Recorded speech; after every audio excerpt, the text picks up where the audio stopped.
नमस्कार मित्रों, पराशर ज्योतिष संस्थान के इस यूट्यूब चैनल पर आपका स्वागत है। मैं एक बार फिर बब्बन कुमार सिंह। मित्रों, आज जो है हम आपसे बुध के तुला राशि में गोचर की चर्चा करने जा रहे हैं। आप सबको पता है कि बुध जो है आ गए हैं तुला राशि में। ये मंगलवार को आए हैं और मंगलवार को ये शाम में 4:25 पर आए हैं भोपाल के समय के अनुसार। इस समय जो है ये अश्विनी शुक्ल पक्ष अधिक मास का समय चल रहा है। षष्ठी तिथि थी और षष्ठी तिथि शुक्रवार होते हैं, शुक्र उसके स्वामी होते हैं। मंगलवार दिन था, अनुराधा नक्षत्र था, शनि का नक्षत्र था और प्रीति योग था जो उसके स्वामी बुध माने गए हैं, और तैतुल करण था, इसके भी स्वामी बुध माने गए हैं। तो बुध 3 अंक के स्वामी जो है बुध है और मंगल एक है, एक शनि है। तो ये इसमें आए हैं, पंचांग में आए। और बुध अब जब आए हैं यहाँ, तो आते आते उन पर मंगल का सामना होना है। सामने मंगल जो है 10वीं दृष्टि से देख रहे हैं, सॉरी, मंगल सामने से देख रहे हैं और मंगल भी लगभग अभी अंशात्मक रूप से 2 डिग्री के आसपास में है। और वो चूंकि 4 अक्टूबर तक मंगल का आमने सामने रहेगा और साथ में इन पर शनि की 10वीं दृष्टि आ रही है तुला पर, और शनि भी 1 अंश के आसपास में है, 1 डेढ़ अंश के आसपास में है। तो आते आते बुध का सामना होगा। तो निश्चित रूप से बुध के आने के कुछ दिनों तक, लगभग 4-5 दिनों तक, आप 4 दिनों तक कम से कम आप महसूस करेंगे, इन ग्रहों का विशेष असर महसूस करेंगे। तो जिन लोगों की कुंडलियों में शनि और बुध का कॉम्बिनेशन अच्छा नहीं है, वो लोग थोड़ा सा सतर्क रहेंगे। इसी तरह से मंगल का भी असर रहेगा। तो आप जानते हैं बुध और मंगल कहीं ना कहीं शार्पनेस देते हैं। तो आपकी बातचीत, आपके व्यवहार में कुछ बदलाव हो सकता है, एग्रेसिव आप हो सकते हैं मंगल के इस व्यवहार में। तो विशेष रूप से हम कहेंगे कि इस समय आपको बहुत सावधानी की जरूरत है। ये मंगल ये जो बुध आ रहे हैं, इस बार लंबा गोचर है बुध का। बुध का जो गोचर है ये चलेगा आपको 28 नवंबर तक। कारण कि बुध जो है साल में 3 बार वक्री होते हैं, इस बार तुला में वक्री होने वाले हैं। देखिए, वायु तत्व राशियों में इस बार वक्री हुए हैं बुध। सबसे पहले वो 11 नंबर में वक्री हुए थे, फिर मिथुन में हुए और अभी 7 नंबर में तुला में हो रहे हैं वक्री। जब वो 11 नंबर में कुंभ में हुए थे तो कोरोना का बहुत तेज प्रभाव बढ़ा था, आपको पता है। और तुला में आने पर निश्चित रूप से ये इनके दोस्त शुक्र की राशि है। तो इस बार कुछ पॉजिटिव चीजें होनी चाहिए, जैसा हम लोग को उम्मीद है। कारण कि अभी जो है बुध जब आए हैं उसके एक दिन के बाद में ही अ, आज जो है बदलाव हो रहा है राहु केतु का। तो राहु केतु निकल रहे हैं इस एक्सिस से, बुध के राशि से निकल रहे हैं राहु। और हालांकि वो नक्षत्र में तो वही रहेंगे उत्तरा फाल्गुनी में, लेकिन वो दूसरे चरण में चले जाएंगे। और इधर केतु निकल जाएंगी मूल नक्षत्र से, वो ज्येष्ठा में चले जाएंगे। तो इसका प्रभाव आपको दिखेगा। इस सब आधार पर हम लोगों को कहना है। हालांकि अभी चूंकि 4 अक्टूबर तक बुध 4 अक्टूबर से जा रहे हैं, वो मंगल 4 अक्टूबर को चले जाएंगे वक्री गति से मीन राशि में, और उनके प्रभाव उनके, और चूंकि इनकी दृष्टि में भी रहेंगे लगातार, तो अभी मंगल के गंडांत में होने से तो जिसका लगभग 10 अक्टूबर तक विशेष रूप से असर होगा। तो आप देखेंगे कि बुध पर भी इसका प्रभाव होगा। तो हम आपको कहेंगे कि इस पूरे पीरियड में कभी भी कोई बड़े निर्णय लेने से बचना चाहिए। हालांकि कई राशियों के लिए पॉजिटिव है। हम आपको कहेंगे कि जो भी आप करें, जिन लोगों के लिए पॉजिटिव है वो सारे लोग बहुत कुशलता से, बहुत स्थिरता से बुध का काम करें। बुध जो है, आप सबको पता है कि बुध व्यापार के ग्रह होते हैं। बुध जो हमारे वाणी के स्वामी हैं। बुध जो है हमारे हम जो कॉन्ट्रैक्ट करते हैं उसमें व्यापार से रिलेटेड सारी चीजें आती हैं, वो सब चीजें हैं, तो उसके स्वामी है।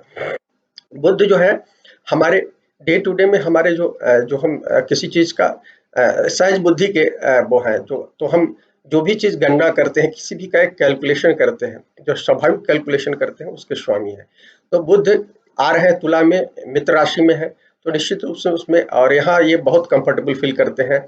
इस तुला क्या है हमारे जीवन में, तुला हमारे रिलेशनशिप को डिनोट करता है। तो बुध यहाँ आकर कहीं ना कहीं रिलेशनशिप, सामाजिक व्यवहार में बहुत उत्तम व्यवहार दिखाते हैं। और इस लेकिन शनि का और मंगल का प्रभाव रहेगा, और ये मंगल का प्रभाव तो 4 अक्टूबर के बाद खत्म हो जाएगा या कम हो जाएगा, लेकिन शनि का व्यवहार आपको 28 नवंबर तक रहेगा, इसलिए कि मकर में शनि बने हुए हैं तो 10वीं दृष्टि में रहेंगे। हालांकि दूरियां बढ़ेंगी, लेकिन बकरी काल में स्पेशली जब बुध वक्री होंगे, बुध जो वक्री हो रहे हैं, बुध जो वक्री हो रहे हैं इस बार, बुध का वक्री जो पीरियड है वो 4 अक्टूबर, सॉरी, बुध जो है 14 अक्टूबर को वक्री हो रहे हैं और 3 नवंबर को मार्गी होंगे। तो 14 अक्टूबर से 3 नवंबर तक वक्री रहेंगे, तो उसमें बहुत सारे लोगों को विशेष रूप से सावधानी बरतनी होगी। लेकिन जब तक वक्री नहीं हो रहे हैं, तो मंगल और शनि के प्रभाव के कारण हमने अपने कुछ कहा, तो आपको सतर्क तो उस स्थिति में भी रहना, तो ये इस बात को आप ध्यान रखिए। इसके बाद इन बातों को यदि आप ध्यान रखते हैं तो मंगल में बहुत सारी राशियों के लिए, जिनके लिए अनुकूल है, वो उनको रिजल्ट अच्छा प्राप्त होगा। तो मित्रों, अब हम आपको राशिफल की चर्चा कर रहे हैं। प्रायः लोग पूछते हैं किससे देखें, बराबर मैं कहता रहता हूँ, अपने राशिफल की शुरुआत में कहता हूँ कि इसमें लग्न से भी देखिए और चंद्र से भी देखिए। अब ये है कि हम तो कहते हैं कि आप दोनों से देखिए और उसका एवरेज निकालने के लिए, लेकिन आपको जिससे रिजल्ट मिल रहा है आप देखिए, क्योंकि जब आप चंद्रमा से देखते हैं तो आपकी जो मानसिक स्थिति है, जो आपकी मानसिक सोच है, उसके हिसाब से आपको रिजल्ट मिलता है। और फिजिकल लेवल पर आपको जो रिजल्ट मिलता है उसमें लग्न की बहुत बड़ी भूमिका होती है, और प्रायः हम लग्न से पहले देखते हैं, फिर चंद्रमा से देखते हैं, तो रिजल्ट हमको मिलता है, और यही हम आपको भी कहते हैं। मित्रों, सबसे पहले मेष लग्न राशि की बात कर लेते हैं। मेष लग्न राशि के लिए बुध जो है बहुत उपयुक्त ग्रह नहीं है, कारण कि इसमें तीसरे के स्वामी होते हैं और छठे के स्वामी होते हैं। ये दोनों वो जो भाव है, ये है, दोनों भाव मेलेफिक भाव माने जाते हैं, लेकिन इनका गोचर 7वें से जा रहा है। तो 7वां जो भाव होता है हमारे जीवन में रिलेशनशिप को बताता है, हमारे जीवन में ये व्यापार को बताता है, हमारे जीवन में विदेशी यात्रा को भी बताता है। तो इन सब मामलों में आप देखिएगा, जीव मामले में थोड़ा सा सतर्क रहना होगा। तो सबसे पहले हम आपको बताएंगे, क्योंकि छठे भाव के भी स्वामी होते हैं बुध, तो आपकी कुंडली में बुध यदि विग्रह हुए हैं तो निश्चित रूप से आप सावधान रहिएगा। सेहत में कुछ दिक्कतें होंगी, हो सकती है, कोरोना का काल है, तो आप थोड़ा सतर्क रहें इस पूरे अक्टूबर तक, और खासकर नवंबर तक, 28 नवंबर तक, और जब वक्री रहेंगे तो स्पेशली आप ध्यान रखिएगा। और इसके बाद रिलेशनशिप में भी आपको सतर्क रहने की जरूरत है, क्योंकि जीव मामले होते हैं रिलेशनशिप, उसमें यदि आप एग्रेसिव होंगे तो रिलेशन खराब होगा। आप व्यवहार कुशल रहें, आपको चाहे अपने परिवार में पति या पत्नी जिसके साथ आपके संबंध हो, उसमें सामाजिक जीवन में भी आप थोड़ा सा सतर्क रहें। साथ में यदि साझेदारी में व्यापार कर रहे हैं तो उनको भी सतर्क मैं करना चाहूंगा। हालांकि इस पीरियड में कई लोग जिनकी कुंडलियों में विदेश यात्रा का योग होगा, विदेश यात्राएं कर सकते हैं, या लंबी दूरी की यात्राएं हो सकती हैं। 7वां भाव इस बात को बताता है। इसके बाद हम आपको वृषभ लग्न राशि की बात करते हैं। वृषभ लग्न राशि में बुध जो है, हालांकि एक मारक भाव के स्वामी होते हैं, दूसरे भाव के स्वामी होते हैं, और उसके बाद 5वें के होते हैं। तो 5वां का जो स्वामी है वो मूल त्रिकोण 5वां होता है उनका, तो ये अच्छा माना जाता है। और इनके मित्र भी है, शुक्र के मित्र भी है, तो इनके लिए, लेकिन इनका जो गोचर हो रहा है छठे भाव में हो रहा है, तो आप मित्र हैं, इसलिए बहुत सारे मामले में खासकर सेवा को बताता है छठा, तो सेवा के मामले में बहुत सारे लोगों को, जो लोग बेहतर ढंग से अपने ऑफिस में काम कर रहे हैं, उनके लिए प्रोग्रेसिव पीरियड हो सकता है निश्चित रूप से। और जो लोग सेवा में, अपनी सर्विसेज में प्रॉपर ढंग से काम नहीं कर रहे होंगे, उनको थोड़ी बहुत कठिनाई हो सकती है, इसलिए छठे भाव में है, तो आपके जो शत्रु हैं वो इस समय थोड़े से सक्रिय हो सकते हैं, तो इस बात का ध्यान रखें।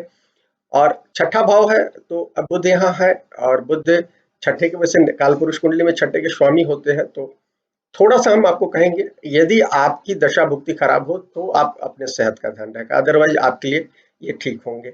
ये इस समय आपको अपने प्रेम संबंधों में भी सफलता देंगे, 5वें से दूसरे हैं, और संतान के मामले में भी ये होगा, लेकिन संतान के स्वास्थ्य का ध्यान रखिएगा स्पेशली, क्योंकि सेकंड है, मारक प्रभाव होता है, तो आप अपने संतान के स्वास्थ्य का आपको ध्यान रखने की जरूरत होगी। मित्रों, मिथुन लग्न राशि की बात करते हैं। मिथुन के लिए ये पहले और चौथे के स्वामी होते हैं, लग्नेश भी हैं, और चौथा भाव मूल त्रिकोण है, और एक गोचर जो हो रहा है ये 5वें भाव में हो रहा है, तो अच्छा है, ये हर तरह से अच्छा है। आपको सफलताएं बता रहे हैं, घर के फ्रंट पर सफलताएं बता रहे हैं। माता जी के मामले में भी चीजें अच्छी होंगी। इब्न जो लोग छात्र तैयारी वगैरह कर रहे हैं उनके लिए भी ये पीरियड अच्छा हो सकता है। इब्न संतान प्राप्ति के लिए भी कुछ लोगों के लिए ये हो सकता है इस समय। और इस समय आपको क्या कहलाता है, राज्य से, बड़े भाई से, इन सब लोगों से आपको ये हो सकता है, क्या कहलाता है, सहयोग हो सकता है। कई लोगों के जीवन में आध्यात्मिक उन्नति का भी ये समय हो सकता है। मित्रों, अब कर्क लग्न राशि की बात करते हैं। कर्क में जो है, ये कर्क के लिए मेलेफिक होते हैं, कारण कि कर्क के 12वें के स्वामी होते हैं और साथ में ये क्या कहलाता है, कर्क में ये तीसरे के स्वामी होते थे, दो मेलेफिक भाव के स्वामी हैं। तो इसलिए आपको थोड़ा सा ध्यान रखना चाहिए। और चौथे में गोचर हो रहा है, तो माता जी के स्वास्थ्य का ध्यान रखिए, पिता के भी स्वास्थ्य का ध्यान रखिएगा। कई बार पिता के स्वास्थ्य को भी चौथे से अपन देख लेते हैं। माता पिता के स्वास्थ्य का ध्यान रखिए, उस मामले में आपको ध्यान रखने की जरूरत है। और हालांकि इसके बावजूद आपको प्रॉपर्टी के मामले में आपको कुछ सफलताएं हो सकता है। चौथे घर से अपन घर मकान देखते हैं, वाहन देखते हैं, तो इन सब मामलों में आपको सफलता हो सकती है। कई लोगों के दफ्तर के मामले में भी सफलता हो दिख रही है। लेकिन ये चूंकि इसमें है कि यदि आप विदेशी व्यापार वगैरह कर रहे हैं उसमें ज्यादा अच्छी सफलता दिख रही है, लेकिन आप यहाँ है और लापरवाह है तो थोड़ा सा सावधानी बरतने की जरूरत है, क्योंकि ये समय बहुत उत्तम समय नहीं है। इस समय बुध के गोचर में हम एक चीज शुरू में भूल गए, वो बताना चाहते हैं कि देखिए इस समय जो है एस्टेब्लिश्ड लोगों के लिए, बहुत सारे लोगों के लिए खतरनाक समय है। तो बावजूद राशिफल हम बता रहे हैं, पॉजिटिव बता रहे हैं, आपकी दशा भुक्ति अनुकूल नहीं है तो रिजल्ट अनुकूल नहीं हो सकते हैं, इस बात का ध्यान रखिएगा। मित्रों, सिंह लग्न राशि की बात करते हैं। सिंह लग्न राशि में जो होते हैं, ये दो धन भाव के स्वामी होते हैं, दूसरे के स्वामी होते हैं, 11वें के स्वामी होते हैं, और इनका गोचर जो हो रहा है तीसरे में हो रहा है। हालांकि शुभ ग्रहों का तीसरा का गोचर बहुत अच्छा नहीं कहा गया है, लेकिन बहुत बुरा गोचर नहीं होगा। और जहां तक लग रहा है तीसरे में, यहाँ कम्युनिकेशन, कालपुरुष कुंडली में कम्युनिकेशन के होते हैं स्वामी बुध, तो उस तरह से यदि देखें तो आपके लिए पॉजिटिव है। और आपके लिए ये इस पीरियड में कई चीजें होंगी, लेकिन आपको हम जरूर कहेंगे कि आप थोड़ा सा अपने एग्रेसिव नहीं होइएगा। खासकर मंगल का प्रभाव जा रहा है, डायरेक्ट प्रभाव है 4 अक्टूबर तक, तो आप एग्रेसिव स्टाइल में, चूंकि आपका थोड़ा सा कई बार एग्रेसिव होने की पर्सनालिटी है, तो इस बात का ध्यान रखिएगा, अन्यथा आपको सिंह के जातकों के लिए अच्छा होगा। और ये राज्य से, मैंने सरकारी अधिकारियों से, अपने सीनियर अधिकारियों से, पिता से सहयोग का पीरियड है, तो ये आपके लिए अच्छा होगा। इवन विदेश से भी फायदा होगा। तीसरा भाव भी चौथे से 12वां भाव होता है, उस तरह से भी देखिएगा। और दृष्टि इसकी जा रही है 9वीं पर, तो उसके कारण भी, और वहां मंगल है बैठे हुए हैं, तो आपके लिए विदेश मामलों में फायदा दिखा रहा है। मित्रों, अब हम कन्या लग्न राशि की बात करते हैं। कन्या लग्न राशि में लग्न के स्वामी होते हैं और 10वें के स्वामी होते हैं, तो इनके लिए तो बहुत अच्छे ग्रह हैं और ये पॉजिटिव रिजल्ट दिखा रहे हैं, इसलिए कि दूसरे में है तो धन के मामले में हर तरह से आपको ये बेहतर है। लेकिन वाणी का ध्यान रखिएगा, इसलिए कि दूसरा वाणी का भाव होता है और इस पर मंगल की दृष्टि रहेगी और शनि की भी दृष्टि है। तो आप अपनी वाणी का, यदि आप अपने व्यवहार कुशलता से काम करेंगे तो आपको दिक्कत नहीं है। नहीं तो धन का आगमन है, पुराने धन भी रुके हुए आपको धन मिल सकते हैं इस पीरियड में, तो ये आपके लिए उत्तम रिजल्ट दे सकता है। और बहुत घबराने की जरूरत नहीं, कन्या लोग मैंने, बल्कि बहुत अच्छी चीजें हो सकती हैं इस पीरियड में, यदि आपकी दशा भुक्ति उसको काट नहीं रही हो तो। मित्रों, अब हम तुला लग्न की बात करते हैं। तुला लग्न राशि में, मित्रों, तुला लग्न और राशि के लिए ये तो वहीं बैठे हुए हैं, लग्न में और राशि में बैठे हुए हैं। और बस ये है कि मंगल और शनि की दृष्टि है। यदि आप उस, और शनि, चूंकि तुला लग्न वालों के लिए शनि का गोचर चौथे हो रहा है, इस बात को ध्यान रखिएगा। तो ये इसके कारण थोड़ा सा सावधानी बरतिए, अन्यथा आपके मित्र हैं, यहाँ आए हैं तो बहुत सारी चीजें आपके लिए करेंगे, पर्सनालिटी अच्छी होगी, लेकिन अपनी वाणी का स्पेशली ध्यान रखिए। लोगों से व्यवहार कुशलता, वैसे तो आप बैलेंस करते हैं, लेकिन कई बार मंगल के प्रभाव में तुला के जातक जो है एग्रेसिव हो जाते हैं और जीवन में गिरावट देखी गई है, तो इस बात का ध्यान रखिए, अन्यथा आपके लिए उत्तम है। कई क्षेत्रों में आपको सफलता दे रहे हैं लग्न में बैठकर। ये यहाँ से बुध पहले और 7वें भाव के मामले में, बस रिलेशनशिप में ध्यान रखिएगा, बैलेंस बना कर रखिए, नहीं तो तो कुछ दिक्कतें हो सकती हैं, अन्यथा आपको ये पॉजिटिव ये मिलेगा। इसमें वृश्चिक लग्न राशि की बात करते हैं। मित्रों, वृश्चिक लग्न राशि के लिए जो है, ये बुध जो होते हैं 11वें और 8वें के स्वामी होते हैं। तो ये भी देखिए दोनों मेलेफिक भाव है। और बुध जो है अपने से 12वें जा रहे हैं, चूंकि वो तुला में, तुला 12वां भाव होता है। तो और शुक्र भी जो है पहले तो इसमें है, कर्क में है, फिर 28 के बाद उसमें जाएंगे, कर्क में है, उसके बाद वो सिंह में जाएंगे। तो सिंह में गोचर तो अभी ठीक है। तो लेकिन हम आपको कहेंगे वृश्चिक के जातकों को, जो लोग विदेश व्यापार वगैरह से संलग्न है, उनके लिए तो फायदा है विदेशी मामलों से। लेकिन यदि जो देश में काम कर रहे हैं, ये कर रहे हैं, तो थोड़ा सावधानी रखिए, स्पेशली अपने हेल्थ का ध्यान रखिए। अभी से लेकर 28 नवंबर तक हेल्थ के मामले में कंसस रहिए। यदि दशा भुक्ति अनुकूल नहीं हो, अनुकूल है तब ठीक है, और आपका छठा भाव लग्न मजबूत है तो कोई चिंता करने की बात है। लग्न यदि आपका बहुत मजबूत है तो हेल्थ ठीक रहेगा सबके बावजूद। आपकी जन्म कुंडली में लग्न मजबूत होने का मतलब है कि बड़ी परेशानियों से भी मुक्ति दे देता है, तो इस बात का ध्यान रखने की जरूरत है। ये जरूर है कि कोर्ट मुकदमे से, किसी विवाद से आप बचते रहिए, अन्यथा दिक्कतें हो सकती है। इस महीने में कोई अभी आने वाले 2 महीने में इन्वेस्टमेंट वगैरह के बारे में आप नहीं सोचिए।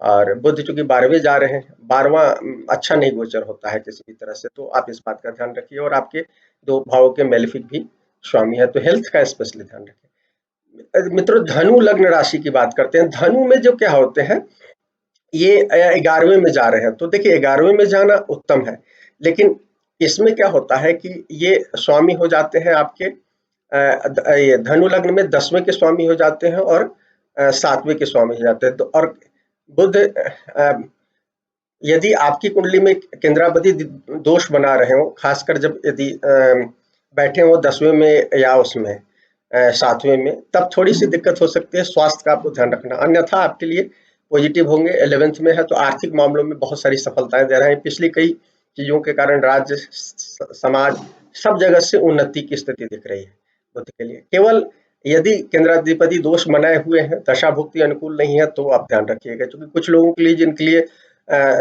धनु में साढ़े साती चल रहा है, उनको विशेष तौर पर हम ये बात कहेंगे। मित्रों, अब हम मकर लग्न राशि की बात करते हैं। मकर लग्न राशि में यहाँ जो है, ये क्या कहते हैं, मकर में ये 10वें घर में जा रहे हैं। तो 10वें घर में बुध का गोचर अच्छा होता है, कारक भी होते हैं, और यहाँ बुध अच्छा रिजल्ट देते हैं। और मकर के दोस्त भी हैं, शनि के दोस्त भी हैं, और शनि की दृष्टि भी है। तो यदि आप बड़े प्रोग्राम बनाकर, योजना बनाकर काम करने वाले लोग हैं, तो बहुत अच्छा रिजल्ट आपको मिलेगा। अच्छा मतलब कि आपकी पिछली जो मेहनत है, उसका रिजल्ट ये बुध इस पीरियड में देंगे निश्चित रूप से, चाहे वक्री भी होगा उस पीरियड में भी देंगे। तो आप इस बात का ध्यान रखें मित्रों। और यहाँ ये जो है, लेकिन आप अपने पिता के सेहत का जरूर ध्यान रखिए। पिता के सेहत के पॉइंट ऑफ व्यू से हम जरूर कहेंगे कि आपको ध्यान रखने की जरूरत है। वाहन वगैरह के मामले में, प्रॉपर्टी वगैरह के मामले में कुछ डेवलपमेंट दिख रहा है। मित्रों, अब कुंभ लग्न राशि की बात करते हैं। कुंभ लग्न राशि में ये जो गोचर होगा 9th में होगा। इनके भी मित्र है, लेकिन देखिए आपकी स्थिति कुछ मामलों में अभी गुरु तो ठीक है, गुरु साफ हो गए तो कुछ रिजल्ट आपको अच्छे मिलेंगे, इसलिए कि 9th में है तो भाग्य से आपको इस समय रिजल्ट मिलेंगे। लेकिन हम आपको बता रहे हैं कि गुरु भी परिवर्तित होंगे 20 तारीख के बाद, नवंबर में 8 दिन उसके बाद भी बुध यहाँ रहेंगे। तो कुछ रिजल्ट आपको सावधानी बरतनी चाहिए। अभी शुरुआत में बरतनी चाहिए, खासकर 4 अक्टूबर तक मंगल की दृष्टि है, तो उस लिहाज से हम आपको, कुंभ वाले को कहेंगे थोड़ी सी सावधानी बरतनी है। और फिर अंतिम उस समय नवंबर के अंतिम 10 दिनों में सावधानी बरतने की जरूरत है, बल्कि पहले से 15 नवंबर से हम आपको कहेंगे कि चूंकि अंतिम अंश में आ जाएंगे जब गुरु, तब से चूंकि गुरु जैसे ही 12वें में जाएंगे, शनि भी 12वें हैं, तो इसके कारण बुध अकेले ग्रह कुछ नहीं कर सकते हैं, तो इस बात का ध्यान रखिए। मित्रों, अब मीन लग्न राशि की बात करते हैं। मीन लग्न राशि के लिए जो है, ये इनके लिए भी चूंकि ये बुध की 2 राशियां, और वो म्यूटेबल साइन होती है, बुध और गुरु की दोनों राशियां, तो इनके लिए भी 2 केंद्र भाव के स्वामी है। तो उनको, इसके कारण हम आपको कहेंगे सेहत के मामले में थोड़ा सा सावधानी रखिए, अन्यथा आपको अचानक से, और लेकिन ये 8वें भाव में जा रहे हैं, तो सेहत के अलावा भी आपको ध्यान रखना होगा। यदि आप कुछ गलत कर रहे होंगे तो राज्य का अचानक से कहर आप पर आ सकता है, इस बात का ध्यान रखिएगा। हालांकि बुध 8वें में बहुत सारा रिजल्ट अच्छा देते हैं, अचानक धन देने की स्थिति में होते हैं। कई मामले में, पैतृक संपत्ति के मामले में यदि कुछ विवाद चल रहा है, यदि दशा भुक्ति बहुत प्रतिकूल नहीं है, तो कुछ अच्छा सा रिजल्ट दे सकते हैं उस मामले में। आपको ये, लेकिन स्पेशली जो लोग रिसर्च कर रहे हैं उसमें बहुत अच्छा रिजल्ट देंगे, तो इसमें कोई दो मत नहीं। यदि रिसर्च के फील्ड में आप ये है, इब्न ज्योतिष तंत्र वगैरह में भी है, तो आप लोगों के लिए अच्छा होगा ये रिजल्ट 8वें में। लेकिन हमने मार्क किया है कि बुध जब भी 8वें में होते हैं, यदि आप राज्य के खिलाफ टैक्स की चोरी करते हैं, तो आपको राज्य का कई बार कहर भोगना पड़ता है। तो इस बात का ध्यान रखिए मित्रों। फिलहाल इतना ही। अगर ये वीडियो पसंद आए तो लाइक करें, हमारे चैनल को सब्सक्राइब करें। शुक्रिया मित्रों।